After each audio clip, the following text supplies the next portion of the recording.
Alright, so in the summer of 2022, I went to the Vegan Campout. You may have seen the video where I interviewed a bunch of people from there. Because honestly, before I went, I saw the lineup and I thought, man, this is vegan Coachella. They had Earthling Ed, Mike the Vegan, Mai Delgado. Like, you know how if you ever go to a music festival and you've got that one friend that somehow knows all the acts? Yeah.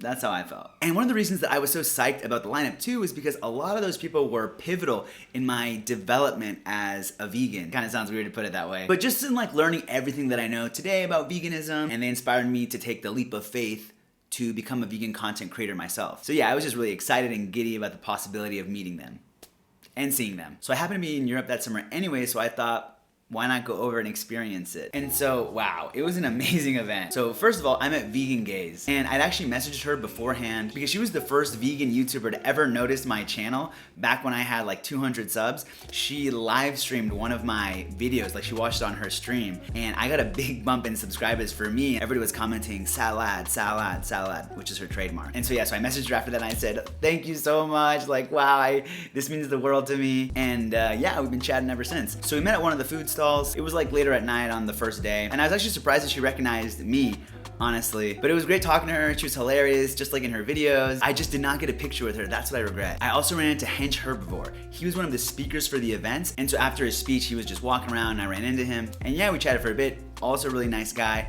I love his channel because he's really fitness and health oriented, but at the same time, he always speaks up for the animals. He wears shirts that say defender of animals or whatever on them. And I think I started seriously watching his channel maybe 6 months before the event, so it was cool when I actually saw him in person because all that stuff was more fresh in my mind. Then I also ran into David Rams. Dude, this guy is tall. I mean, look how he dwarfs me. You could not tell on camera. And I actually had such a great time talking to him because in his videos, he's really sarcastic, snappy, tough, like no BS kind of guy. But he was really sweet and encouraging with my YouTube channel. And he also said he liked my accent. So, and I also met his partner Ann, and she was really sweet too. So it was just cool to meet them. But I probably spent the most time talking to David Rams, like maybe half an hour or something. Sorry if I'm ruining your image, David. Anyway, so later on during the day, I was talking to someone and they said that they had seen Joey Carbstrong around. And I was like, what? Because he hadn't been on the lineup or anything. I wasn't expecting him to be there at all. And for those of you who don't know, I feel like Joey Carbstrong is probably the second most well-known vegan activist, you know, next to Earthling Ed. He's got a really moving background. He used to be involved in gangs, and then he even went to jail, and then afterwards he got out of jail and decided to turn his life around and become a vegan activist. So check out his channel and listen to his story about that because it's really worth listening to. But anyways, I got in line and I started talking to him, and he was so warm and inviting. I also told him on my channel, and he was so kind. He like put his hand on my shoulder and he was like, man, just keep doing what you're doing. And I was like, damn, Joey believes in me. But yeah, he's just encouraging and kind, just like in his videos. Something that really impressed me was that Joey stayed at that stall that he was at all day until nightfall to make sure that everybody who wanted to get the chance to talk to him could. He was just a stellar guy, honestly. I love Joey. That was all day one. Day two was packed with different people. So Mike the Vegan was the first person that I wanted to see. I think he might have been the first event of the day. This guy is also one tall dude. Like, look how he just droops over me. So funny story on this one actually. He'd written on YouTube or something like that he had been in Mexico, but then he was gonna go to the Vegan Campout. And so I commented on that and I said, oh, if you're ever around in Mexico City, I can show you the vegan tacos. If not, I'll see you at the Vegan Campout, you know, next week or whatever. And then he replied, so I was like, oh, so I wrote back like, yeah, here's my Insta. And then, you know, he never messaged me or anything, so whatever. I took the shot. So when after he gave his speech, there was like a long line, and I didn't really want to make the line to talk to him because it was so long. But because I waited to make the decision, I ended up being the last person in line, and so I actually got to spend a little bit more time with him than other people because there weren't like people, you know, behind us or behind me waiting. And I told him, hey, I'm that guy who wrote to you about Mexico, and he goes, oh yeah, the tacos.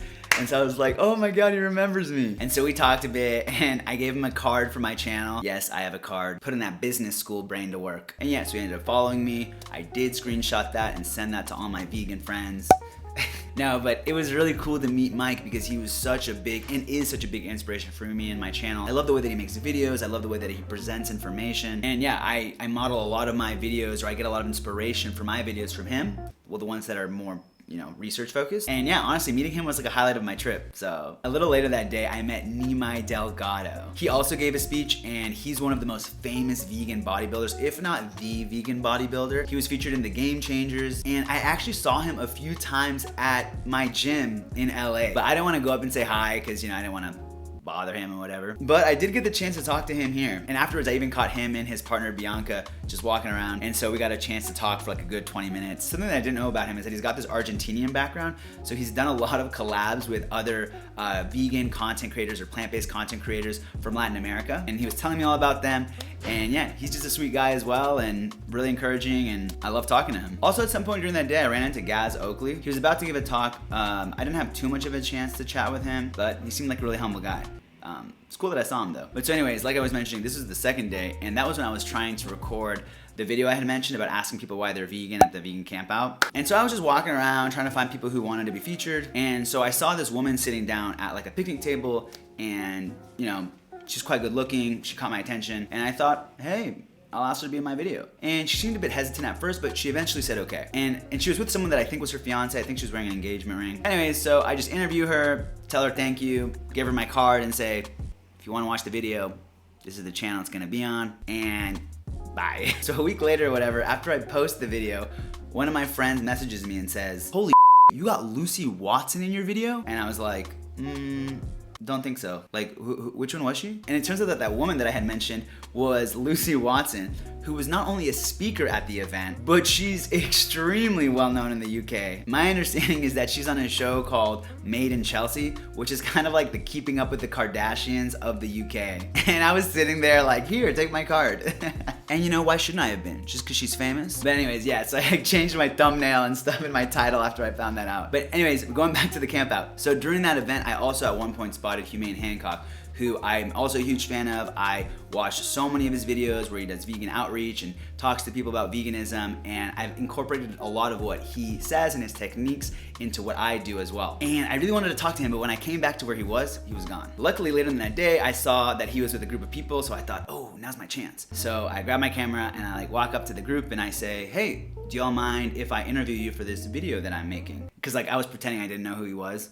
No, but then I told him, I was like, oh, I'm just kidding, I'm his big fan. And he accepted to be in my video. And yeah, he ended up being a really funny guy. He's a bit of a troll too, always making jokes, so that was cool to see. And so anyways, at the end of the day, Earthling Ed was gonna give a speech, and everybody was excited to see Earthling Ed. For those of you who don't know, this guy is probably the most recognized, famous, well-known vegan activist that there is right now. He just has like a really disarming way to talk about veganism. And to be honest, he was the guy that made me understand the ethical arguments about veganism. Listening to him took me from simply eating a plant-based diet to becoming vegan. So anyways, he gives this speech to like thousands of us, and afterwards I'm like, oh, I'm definitely gonna make the line. I don't care how many people there's gonna be, like, I'm gonna meet Earthling Ed. But after the speech, he just walked off stage because he had to prepare for his DJ set. Yeah, you heard that right. The man's got beats. And so I was like, oh, bummer. But whatever, understandable. So the next day I was talking to two friends who were getting ready to leave, and I found out that both of them had walked backstage and met Earthling Ed that night, like after his speech. One was this Mexican person that I had met who asked him to say, sin carne, por favor, which when he said it sounded more like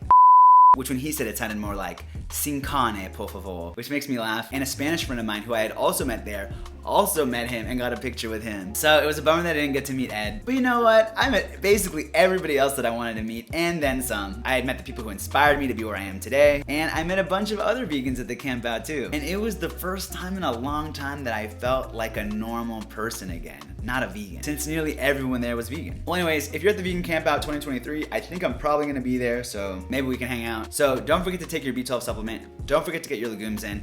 Like and subscribe if you like this video, and I'll see y'all in the next one.